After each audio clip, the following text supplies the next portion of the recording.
ठरलं. तर मग या मालिकेच्या आजच्या भागामध्ये सायली आता आपली पर्स घेऊन घाईघाईत बाहेर निघालेली असते. तर हॉलमध्ये आता कल्पना आणि अस्मिता या दोघीही बसलेल्या असतात. तेव्हा सायली आता म्हणते, आई ऐका ना, मी पटकन बाहेर जाऊन येते. अस्मिता विचारते, अगं एवढी लोकर काढली होती आणि आता काय करणार? त्या लोकरचं मग आता सायलीला एवढं घाईत निघालेलं पाहून कल्पना विचारते, सायली अगं मला सांग, काही प्रॉब्लेम झालाय का? आणि मधू भाऊ तर ठीक आहेत ना? तेव्हा सायली म्हणते, हो ते बरे आहेत, कारण कुसुम ताईंबरोबर बोलणं झालंय ना माझं. ऐका ना आई, मी पटकन जाऊन येते, मग आपण बोलूयात. आता कल्पना म्हणते, थांब ना अगली, तुझा चेहराच बोलतोय की तू काहीतरी टेन्शनमध्ये आहेस. हे बघ, तू अशी ना एकटीने जाऊ नकोस. तेव्हा लगेचच अस्मिता विचारते, हे बघ मी येऊ का तुझ्याबरोबर? तेव्हा सायली सांगते, नाही नाही अस्मिता ताई, अहो तुम्ही ना नका करू दगदग. अहो आई ऐका ना, मी ना प्रतिमा आत्यांकडे जाऊन येते. तेव्हा कल्पना विचारते प्रतिमाकडे? अच्छा, म्हणजे तन्वीने रंग दाखवायला सुरुवात केली? तर त्यावेळी सायली सांगते, नाही म्हणजे तसं काही कळालेलं नाहीये, पण काय झाले ना माझं चित्त थायावर नाहीये. मी एकदा जाऊन बघून येते ना तिथे सगळं व्यवस्थित आहे की नाही. तेव्हा कल्पना म्हणते, ठीक आहे जा, पण लवकर ये, आणि जर काही लागलं ना तर फोन कर. हा तेव्हा अस्मिता सांगते, आणि त्यातंत नवीपासून ना जरा सावध रहा, कारण तिचं डोकं असं चालतं ना तसं तर आपल्याला कधी सुचणार सुद्धा नाही. मग आता सायली म्हणते, हो चालेल, पण आई मी आता अजिबात शांत बसणार नाही. प्रियाला चोख उत्तर दिल्याशिवाय ना मी गप्पच बसणार नाहीये. मी येतेच, हा असं म्हणून ती लगेचच जायला निघते. तर दुसरीकडे आता सुमन आणि प्रतिमा या दोघीही पोळ्या बनवत असतात. त्यावेळी आता सुमनच्या पोळ्या करून होतात, परंतु 1-2 पोळ्या आता भाजायच्या राहिलेल्या असतात. मुळे सुमन म्हणते, वहिनी ऐका ना, अहो पोळ्या भाजायच्या राहिल्यात ना, द्या मी भाजते, तुम्ही आराम करा.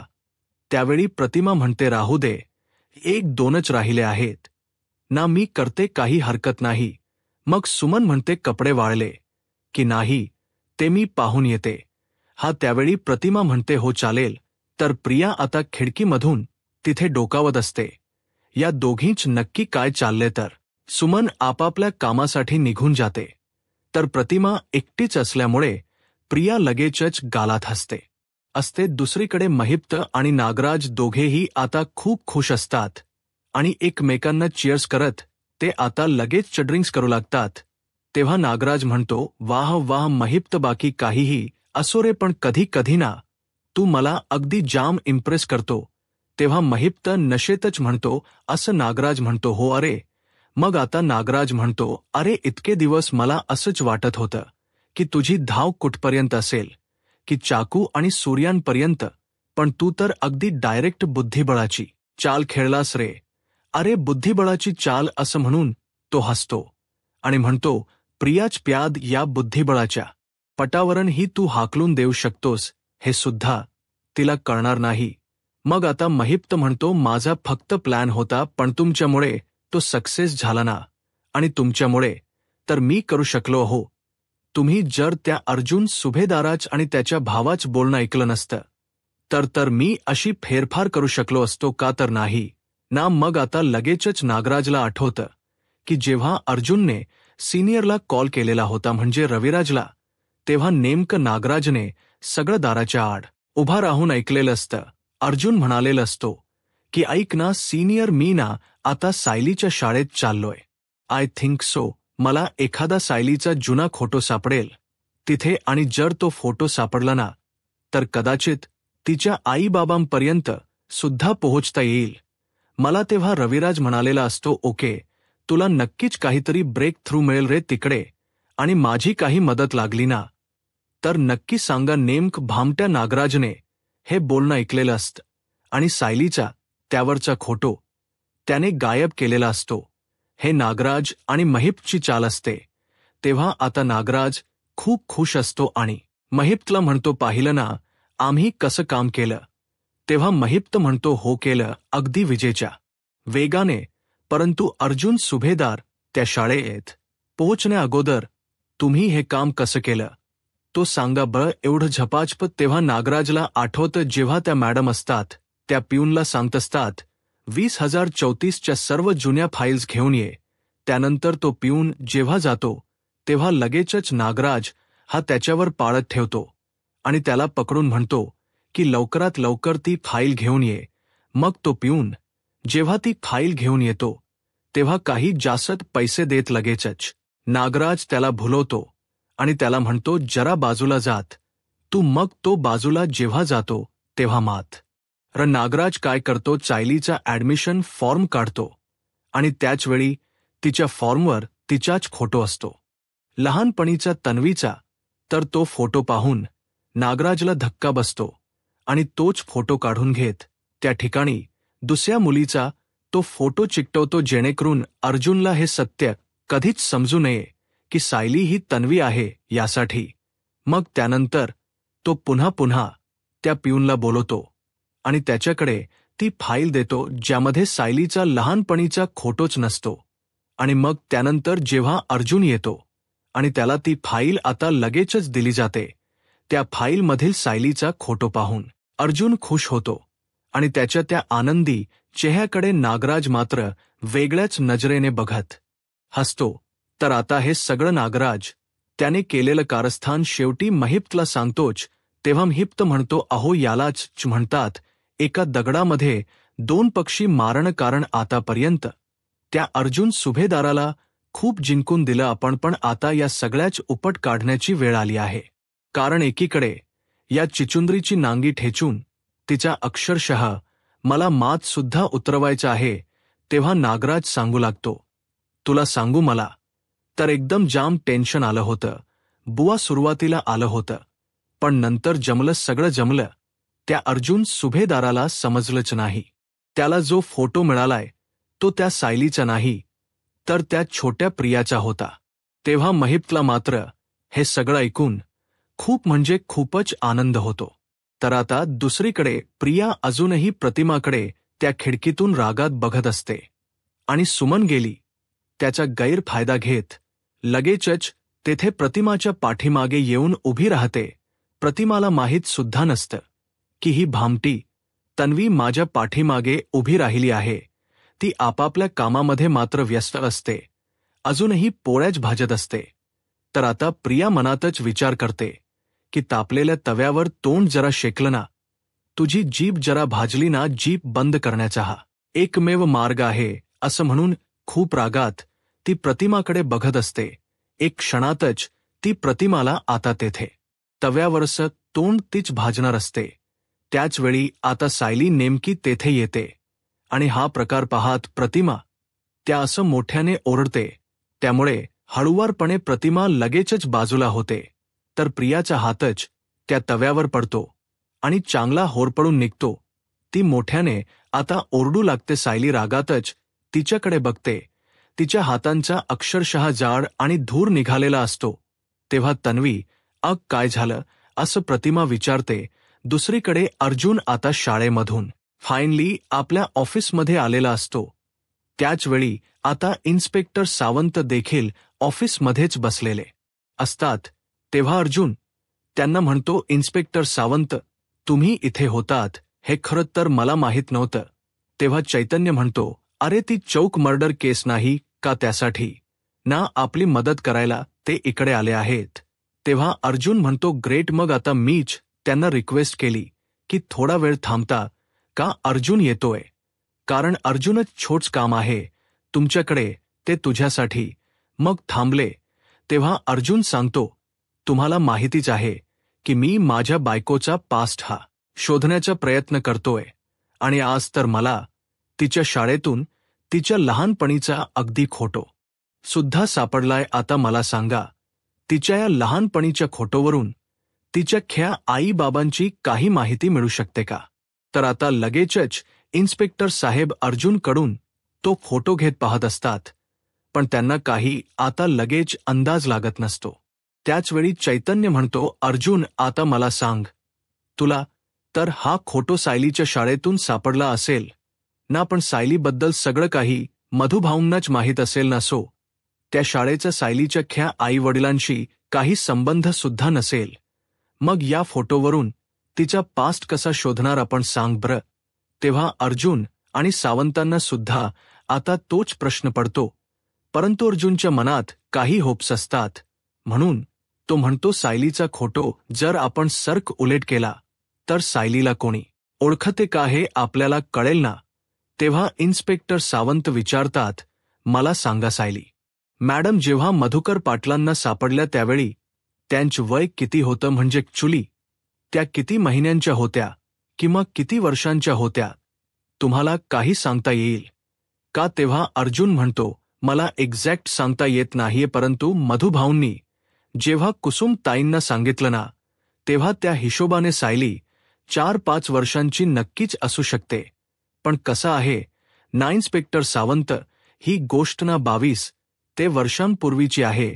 दुसरीकडे आता नागराज आणि महिप्तला खूप अशी चढलेली असते आणि ते बरळू लागतात. नागराज म्हणतो, कसा आहे ना महिप्तत, या अर्जुनला ना एका पाठोपाठ एक विजय मिळवण्याची ना सवयच लागली आहे.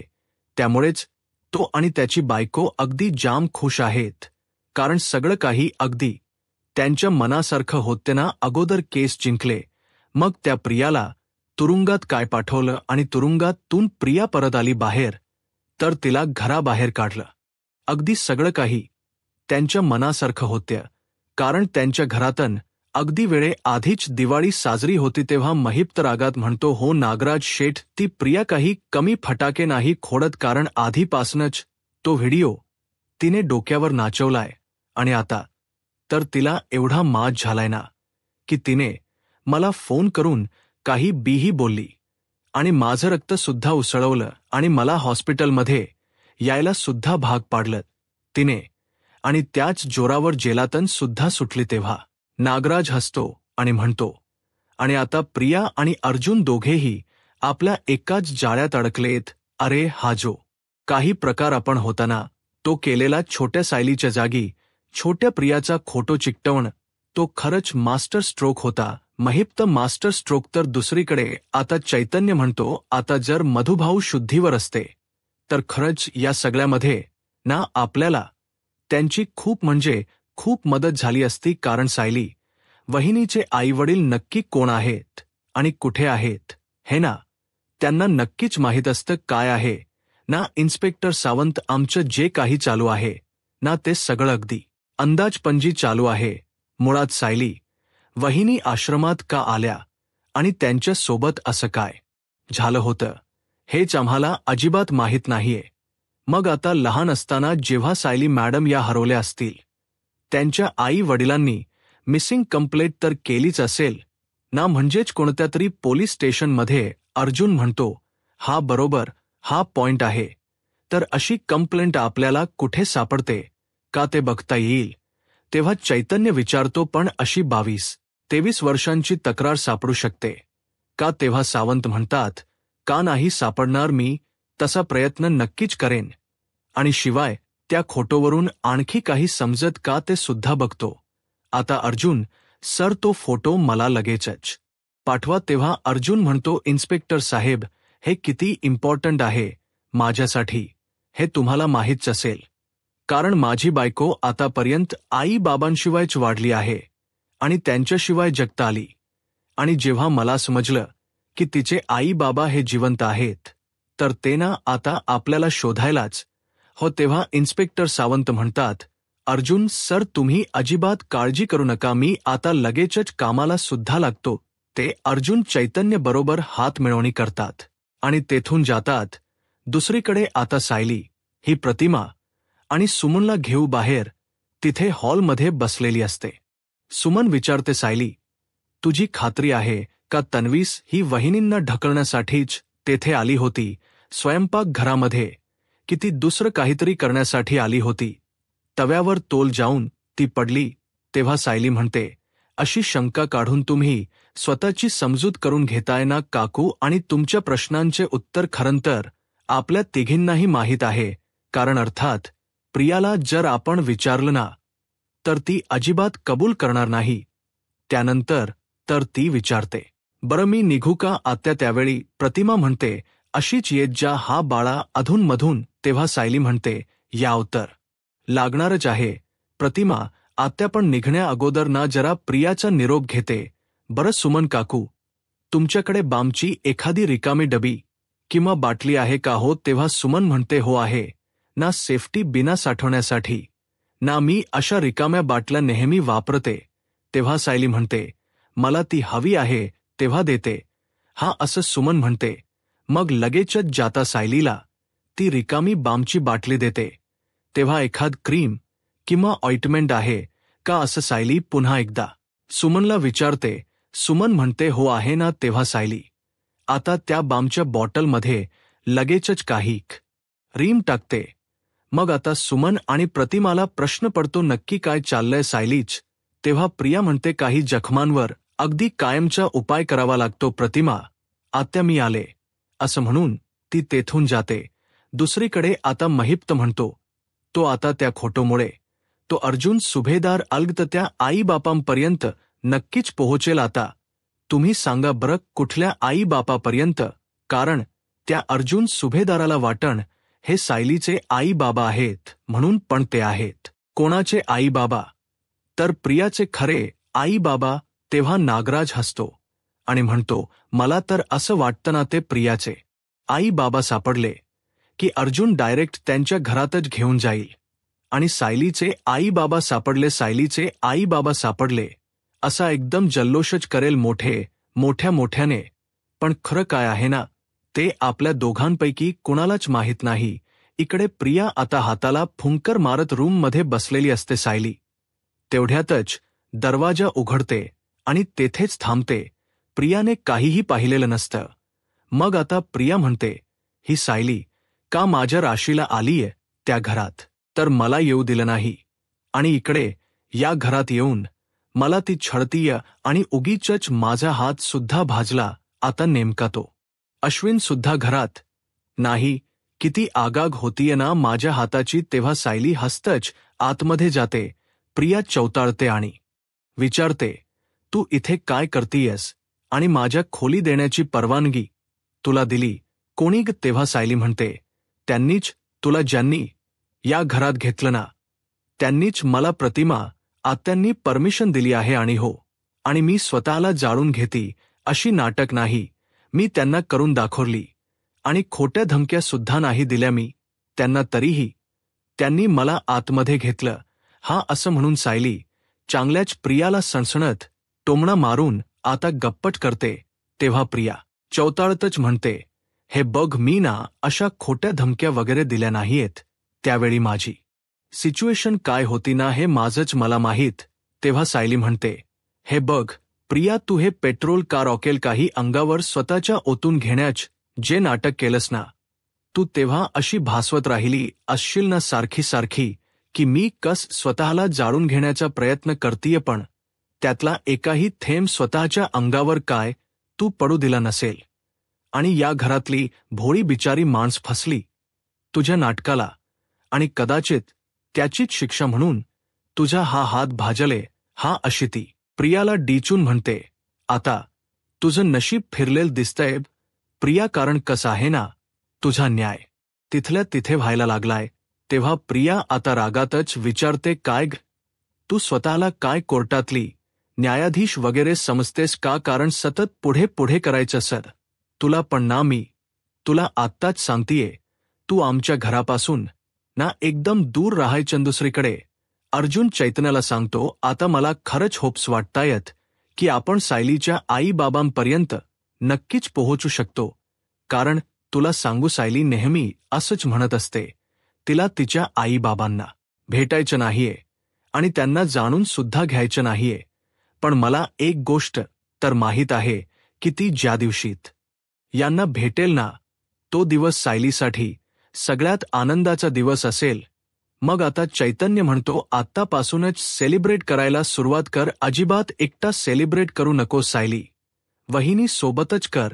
तेव्हा काय सरप्राईज आहे दाखव ना मला पटकन, असं लगेच आता चैतन्य म्हणतो. अर्जुन आता लगेचच ते दाखवणार. तितक्यात आता चैतन्य लगेचच त्याने घेतलेल ते सरप्राईज हातात घेतो. त्याच्यामध्ये चिंच आणि बोर असतात. तेव्हा अर्जुनला अचानक फोन आल्यामुळे चैतन्यने बरोबर डाव साधलेला असतो. त्यावेळी आता अर्जुन फोन ठेवतो आणि समोर चैतन्यकडे पाहतो की हा चिंचा आणि बोरांवर ताव मारतोय म्हणून तो ओढतोय, दे इकडे असं म्हणून त्याच्या हातातून तो ओढूनच घेतो. चैतन्य विचारतो, अरे काय आहे, चिंच आणि बोर आहेत ना? अरे तू खायला आणलेत ना? पण सॉरी, हा कुठल्या केसचा पुरावा आहे का रे? तेव्हा अर्जुन म्हणतो, अरे पुरावे नाहीयेत, हे तरखाण्यासाठीच आहे, पण हे माझ्या बायकोसाठी आहे. तिने तिच्या स्क्रॅप बुकमध्ये असं लिहिलंय, तिला तिच्या शाळेच्या बाहेरची चिंच आणि बोर खायला खूप आवडत आणि म्हणूनच तिच्यासाठी हे सरप्राईज घेऊन चाललो होतो. मी तेव्हा होतो नाही आहे असं आता चैतन्य म्हणतो. अरे एवढासा चिंचेचा तुकडा खाल्लाय मी, बाकी अख्खं तसंच आहे. आणि इथून पुढे कोणी खात असेल ना, असा भास्कन ओरडत जाऊ नकोस हा, कारण चिंचेची बी घशात अडकली असती म्हणजे. तेव्हा अर्जुन म्हणतो, अडकू दे ना, तुला माहीत असेल ना दुसऱ्याने आणलेले गिफ्ट असे खायचे नसतात. तेव्हा मी आलोच हा असं म्हणून बाय असं करून लगेचच अर्जुन तेथून जातो. इकडे सायली आता प्रियाला चॅलेंजेस करते की तू इथे नाही राहू शकत, कारण तुझे 100 अपराध आता भरले आहेत प्रिया, कारण तू आता प्रतिमा आत्यांच्या वाट्याला जाण्याचा विचार जरी केलास ना, तर तुझ्याकडे अगदी चाताप करायलाही वेळ नाही मिळणार, हे ना आता तू लक्षात ठेव. तेव्हा मोठ्या तोयातच पुन्हा एकदा प्रिया म्हणते, झालं ना, आता निघायचं. हा तर सायली आता गालातच हसते.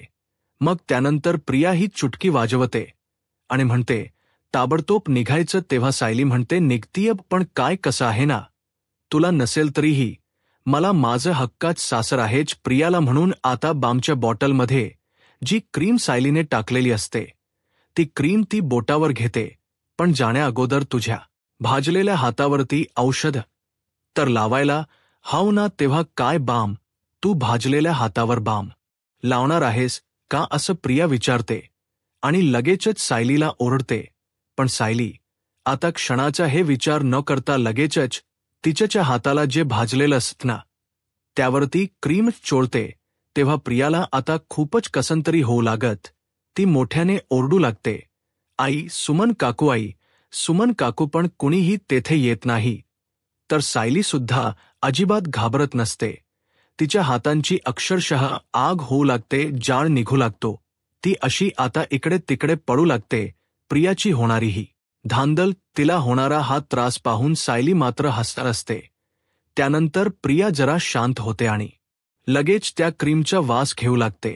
म्हणते की हातांची आग कशी होत नाहीये. तेव्हा सायली म्हणते, कारण तुझ्या एवढ्या खालच्या पातळीला मी जाऊ शकत नाहीये प्रिया, कारण तुझ्या हाताला मी बाम नाही तर क्रीम लावली आहे.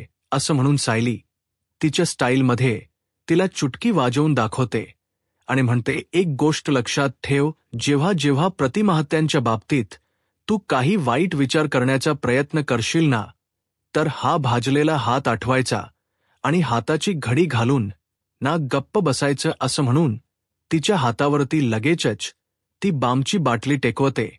तेव्हा प्रिया पुन्हा ओरडते, आता निघू का असं म्हणून सायली तिला स्टाईल मध्येच बाय असं करते. तेव्हा मात्र प्रिया रागातच तीच याकडे बघते. तर आता मित्रांनो, पुढील भागामध्ये अर्जुन घरी येतो, सायलीला डोळे मिटायला सांगतो. सायली डोळे सुद्धा मिटते. अर्जुन तिच्या हातावर चिंच आणि बोर ठेवतो. मग आता सायलीला खूपच आनंद होतो. ती लगेचच चिंचा बोरा खाऊ लागते. तेव्हा अस्मिता, कल्पना दोघीही ही बाहेरून पाहतात आणि खूपच खुश होतात. तेव्हा अर्जुन तिला म्हणतो की मी तुझ्यासाठी एवढं छान सरप्राईज आणणार आहे ना, की ते आजपर्यंत कधीही तुला कोणी दिलं नसेल किंवा आणलं नसेल. दुसरीकडे अर्जुन हा पोलीस स्टेशनमध्ये जायला निघतो.